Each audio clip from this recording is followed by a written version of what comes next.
பிரியமானவர்களே, ஆண்டவராகிய இயேசு கிறிஸ்துவின் நாமத்தில் இன்றைய காலையில் கர்த்தருடைய ஊழியனாகிய நான் மிகுந்த அன்போடு உங்களை வாழ்த்துகிறேன். ஆவியானவரோடு அனுதினமும் என்ற இந்த குறுஞ்செய்தியின் மூலமாக உங்களை சந்திப்பது கர்த்தர் கொடுத்த ஒரு பெரிய பாக்கியம். இன்றைக்கு கர்த்தருடைய வார்த்தை உங்களுக்கு நேராய் வருகிறது பாருங்கள். அந்த வார்த்தை பிடித்து கொள்ளுங்கள். நாள் முழுவதும் ஆவியானவரோடு நீங்கள் நடப்பதை நன்றாக உணர்வீர்கள். கர்த்தருடைய வார்த்தை கேட்போமா? அப்போஸ்தலர் 16ஆம் அதிகாரம் 25, 26 வசனங்கள். நடுராத்திரியிலே பவுலும் சீலாவும் ஜெபம் பண்ணி தேவனை துதித்து பாடினார்கள். காவலில் வைக்கப்பட்டவர்கள் அதை கேட்டுக்கொண்டிருந்தார்கள். சடுதியிலே சிறைச்சாலையின் அஸ்திபாரங்கள் அசையும்படியாக பூமி மிகவும் அதிர்ந்தது.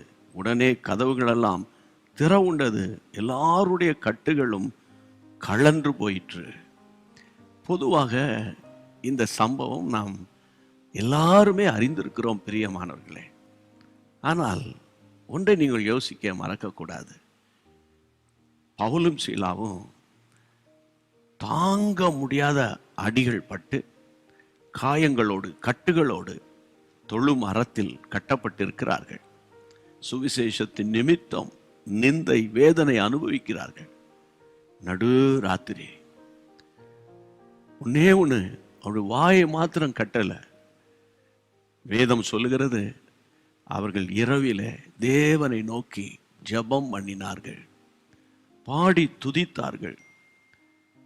ஐயா, நல்ல காலத்திலேயே கை தட்டுங்கப்பா, பாடுங்கப்பா, துதிங்கப்பான்னா அது அநேகருக்கு வித்தியாசமாக தோன்றும். கஷ்டகாலம், கடினமான நேரம், தாங்க முடியாத ஒரு தண்டனை, அந்த நேரத்தில் எப்படி பாட முடியும், துதிக்க முடியும், ஜெபிக்க முடியும்? உண்மையிலே முடியாது தான். ஆனால் முடியும் ஒருவரால். யார் அவர்? ஆவியானவர். ஆவியானுடைய பலன் உங்களுக்குள் வந்துவிட்டால் என்ன பிரச்சனையானாலும் என் மீட்பர் உயிரோடு இருக்கிறார், அவர் நடத்துவார். நடந்தது தெரியல. அந்த பாடலும் துதியும் ஜெபமும் பூமி அதிரத்தக்கதாக, சிறைச்சாலை கதவு தானாய் திறக்கத்தக்கதாக, எல்லாருடைய கட்டுகள் பாடி ஸ்தோத்திரம் பண்ணி ஜெபம் பண்ணி 2 பேர் தான். சிறைச்சாலையில் இருக்கிற அத்தனை பேருடைய கட்டுகளும் அவிழ்க்கப்பட்டது. காரணம் தேவ ஆவியானுடைய வல்லமை. பிரியமானவர்களே, சோர்ந்து போகாதீங்க. உங்களுக்கு விரோதமாக ஏவப்பட்டிருக்கிற சகல பிசாசின் கிரியைகளையும் கட்டவிழ்க்கிற வல்லமை உங்களிடத்தில் இருக்கிறது. அதனால காலையிலேயே நல்ல ஜெபம் பண்ணி ஸ்தோத்திரம் பண்ணுங்க. ஸ்தோத்திரம் பண்ணி ஜெபம் பண்ணுங்க. ஜெபம் பண்ணி ஸ்தோத்திரம் பண்ணுங்க. ஸ்தோத்தரித்து ஜெபிங்க. இந்த நாள் முழுவதும் வெற்றிகரமான நாளாக அமைய போகிறது. சரியா? ஜெபம் பண்ணலாமா? அருமையான ஆண்டவரே, எந்த சூழ்நிலையிலும் எங்களை உயிர்ப்பிக்கிற கர்த்தர், எங்களை பலப்படுத்துகிற கர்த்தர் எங்களோடு இருக்கிறீர் அல்லவா? இப்போது உம்முடைய பிள்ளைகளை பலப்படுத்துகிறேன், உம்முடைய தாசர்களை பலப்படுத்துகிறேன், உம்முடைய சகோதரிகளை பலப்படுத்துகிறேன்.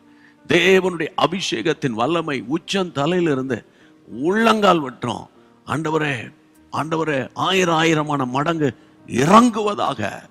துதியின் ஆவியினால், ஜெபத்தின் ஆவியினால் உம்முடைய பிள்ளைகள் நிரப்பப்படுவார்களாக.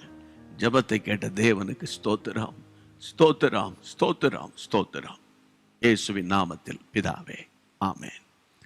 பிரியமானவர்களே, கர்த்தருக்குள் தைரியமா இருங்க. இந்த செய்தியின் மூலம் கர்த்தர் உங்களோட பேசிட்டார். நீங்கள் ஒரு காரியம் செய்யுங்க, இந்த மெசேஜை மற்றவங்களுக்கு ஷேர் பண்ணுங்க. சரியா? அவங்க எல்லாரும் கர்த்தரால் ஆசீர்வதிக்கப்படுவாங்க. தேவனுடைய கிருபை உங்களில் பெருகும். God bless you. மீண்டும் சந்திப்போம். அன்பான தேவனுடைய பிள்ளைகளே, இச்செய்தி உங்களுக்கு மிகுந்த ஆசீர்வாதமாக இருந்ததென்று நாங்கள் நம்புகிறோம். தொடர்ந்து எங்கள் செய்திகளை கேட்டு கர்த்தருக்குள் ஆசீர்வதிக்கப்பட ஜீசஸ் மீட்ஸ் மினிஸ்ட்ரீஸ் என்கிற எங்கள் யூடியூப் சேனலை சப்ஸ்கிரைப் செய்யுங்கள். மேலும் உங்கள் ஜெப உதவிக்கு எங்களோடு நீங்கள் தொடர்பு கொள்ள வேண்டிய தொலைபேசி எண் 9842252836 மற்றும் 7299546363. Email gpsrobinson@hotmail.com. கர்த்தர் உங்களை ஆசீர்வதிப்பாராக.